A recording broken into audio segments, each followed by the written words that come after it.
जय हिंद दोस्तों, कैसे हैं? आइए आज जानते हैं प्रतिबिंब के बारे में। प्रतिबिंब क्या होता है? यह एक मान के लिए दर्पण है। जब दर्पण के सामने किसी वस्तु को रखते हैं, जब दर्पण के सामने क्या होता है, किसी वस्तु को रखते हैं, तब उसका क्या बनता है? प्रतिबिंब बनता है। दर्पण के सामने किसी वस्तु को क्या प्रतिबिंब बनता है। प्रतिबिंब का परिभाषा क्या लिखेंगे? किसी बिंदु स्रोत से आती प्रकाश की किरणें दर्पण से परावर्तन के बाद जिस बिंदु पर मिलती है या जिस बिंदु से आती हुई प्रतीत होती है, उसे इस बिंदु स्रोत का प्रतिबिंब कहते हैं। यानी कि कोई ऐसा बिंदु स्रोत, वहां से क्या होता है, प्रकाश की किरणें दर्पण पर परावर्तन होकर आती है। मान लीजिए वस्तु है, यहाँ से क्या हो, प्रकाश की किरणें क्या होती है, इसके परावर्तन होकर यहाँ पे आएगी, यहाँ से जाएगी, अलग अलग बिंदु से परावर्तन होकर क्या होता है, दर्पण पर जाती है या आती हुई प्रतीत भी होती है, तो उसे उस बिंदु स्रोत का क्या कहते हैं? प्रतिबिंब कहते हैं। प्रतिबिंब दो प्रकार के होते हैं, वास्तविक और एक आभासी। वास्तविक प्रतिबिंब क्या होता है? रियल। और आभासी में क्या, हम कल्पना, यानी उसको नाम दिया आभासी या काल्पनिक, उसे कल्पना कर सकते हैं, यानी सिर्फ महसूस कर सकते हैं, या उसे यहाँ प्रतिबिंब बनता है। और वास्तविक प्रतिबिंब हम वास्तव में उसे देख पाते हैं, एक्चुअल लाइफ में उसे, रियल में उसे देख पाते हैं, यहाँ पे प्रतिबिंब बना हुआ है। तो आइए जानते हैं वास्तविक प्रतिबिंब और आभासी प्रतिबिंब का परिभाषा। वास्तविक प्रतिबिंब और आभासी प्रतिबिंब को परिभाषित करते हैं, इसका परिभाषा लिखते हैं। वास्तविक प्रतिबिंब यानी कि किसी बिंदु स्रोत से आती प्रकाश की किरणें दर्पण से परावर्तन के बाद, प्रतिबिंब हम बताया था कि हमेशा बनेगा परावर्तन के बाद ही बनेगा। यानी कि किसी बिंदु स्रोत से आती प्रकाश की किरणें दर्पण से परावर्तन के बाद जिस बिंदु पर वास्तव में मिलती है, अगर किसी बिंदु पर वास्तव में मिल रही है तो उस बिंदु स्रोत को क्या बोलेंगे? वास्तविक प्रतिबिंब। मान के चलिए प्रतिबिंब अगर बन रहा है तो वास्तव में परावर्तन के बाद जो बिंदु का होगा, जो वास्तव में मिलता है, वह प्रतीत होता है वास्तव में, तो उसे क्या बोलते हैं? वास्तविक प्रतिबिंब। वास्तविक जो प्रतिबिंब होता है, इसको पर्दे पर प्राप्त किया जा सकता है, यानी कि हम लोग पर्दा देखते हैं उसे प्राप्त कर सकते हैं। और वास्तविक प्रतिबिंब वस्तु की अपेक्षा क्या होता है? हमेशा उल्टा होता है। अगर वस्तु है, अगर मान चलिए वस्तु है, तो इसका प्रतिबिंब कैसे बनेगा? हमेशा उसका उल्टा बनेगा। वास्तविक प्रतिबिंब क्या होता है? वस्तु की अपेक्षा उल्टा होता है। उसके बाद आभासी प्रतिबिंब। आभासी मतलब क्या? जो काल्पनिक, यानी कि आभास करते हैं। किसी बिंदु स्रोत से आती प्रकाश की किरणें दर्पण से परावर्तन के बाद जिस बिंदु से आती हुई प्रतीत होती है, उसमें क्या बताया था? वास्तविक में वास्तव में आती है, और काल्पनिक में यानी आभासी में आती हुई प्रतीत होती है, तो उसे उस बिंदु स्रोत से क्या बोलते हैं? आभासी प्रतिबिंब बोलते हैं। इस प्रतिबिंब यानी कि आभासी प्रतिबिंब को पर्दे पर नहीं प्राप्त किया जा सकता है, लेकिन वास्तविक प्रतिबिंब को पर्दे पर प्राप्त किया जा सकता है। यह प्रतिबिंब वस्तु की अपेक्षा हमेशा सीधा होता है, यानी कि आभासी प्रतिबिंब जो होता है वस्तु की अपेक्षा क्या होता है? सीधा होता है। और वास्तविक में क्या बताए थे? तो वस्तु की अपेक्षा क्या होता है? उल्टा होता है। तो ये अगर देखिए यहाँ पे आभासी में क्या बताया जा रहा है? आती हुई प्रतीत होती है।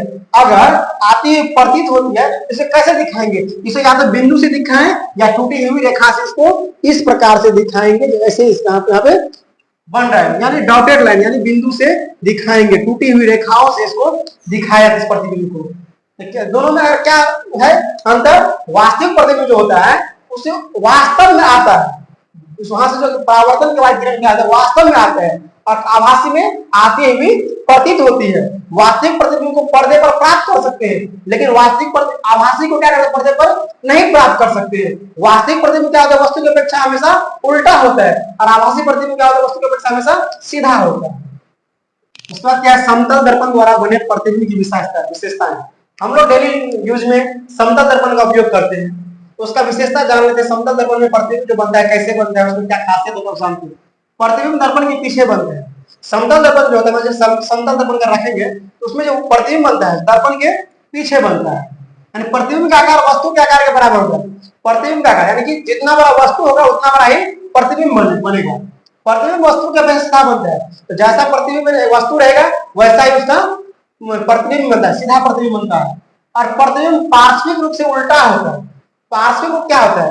यानी कि मान चलिए हम अगर दर्पण है, यहाँ पे हम वस्तु है और सामने में दर्पण है, तो देखिएगा कि प्रतिबिंब सीधा बन रहा है, लेकिन पार्श्विक रूप यानी कि हमारा अगर बायां हाथ उठा रहे हैं तो दर्पण में दायां हाथ होता है, और दायां उठा तो क्या बायां होता है, यानी पार्श्विक रूप क्या? यहाँ मान चलिए क्या है? पी है, तो दर्पण प्रतिबिंब जो बनेगा यहाँ पे, इसका प्रतिबिंब जो बनेगा ये P ऐसे हो जाएगा, है तो प्रतिबिंब सीधा, लेकिन दिखने में क्या पार्श्विक रूप से क्या है, उल्टा है। क्या है, उल्टा है। यही होता है पार्श्विक रूप से क्या है, उल्टा होता है, जबकि वस्तु की अपेक्षा हमेशा सीधा होता है। इसीलिए क्या होगा, इस प्रतिबिंब को पर्दे पर नहीं प्राप्त कर सकते हैं, और ये प्रतिबिंब अगर सीधा बन रहा है क्या हुआ, ये आभासी प्रतिबिंब हुआ। और प्रतिबिंब दर्पण से उतना ही पीछे बनता है जितना दर्पण वस्तु क्या होता है, वस्तु का दर्पण से आगे होता है। इसको बोलते हैं वस्तु दूरी बराबर प्रतिबिंब दूरी, यानी कि जितना दूरी हम वस्तु रहेगा दर्पण से उतना ही पीछे उसका प्रतिबिंब बनता है। यानी इसका 6 विशेषताएं देखिए, समतल दर्पण में बने प्रतिबिंब की 6 विशेषताएं। पहला विशेषता क्या, दर्पण प्रतिबिंब जो बनेगा दर्पण के पीछे बनता है। प्रतिबिंब के आकार वस्तु के आकार के बराबर होता है। प्रतिबिंब के आकार वस्तु के आकार के हमेशा अपेक्षा वस्तु की अपेक्षा सीधा होता है, लेकिन पार्श्विक रूप से क्या होता है, उल्टा। यही होता है क्या, पार्श्विक रूप से बोलते हैं पार्श्व परिवर्तन। पार्श्व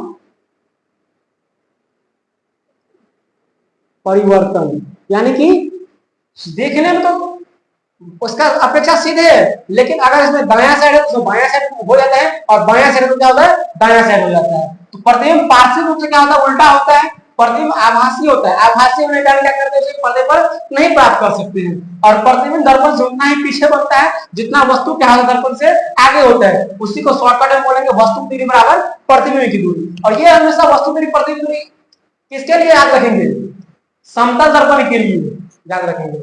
धन्यवाद। चलिए आज के लिए इतना ही, मिलते हैं अब नेक्स्ट पार्ट में। उसमें हम लोग जानते हैं दर्पण, गोलीय दर्पण के, गोलीय दर्पण क्या होता है, गोलीय दर्पण के कितने प्रकार होते हैं, उत्तल दर्पण, अवतल दर्पण, ये अगले पार्ट में जानते हैं। आज के लिए इतना ही, धन्यवाद।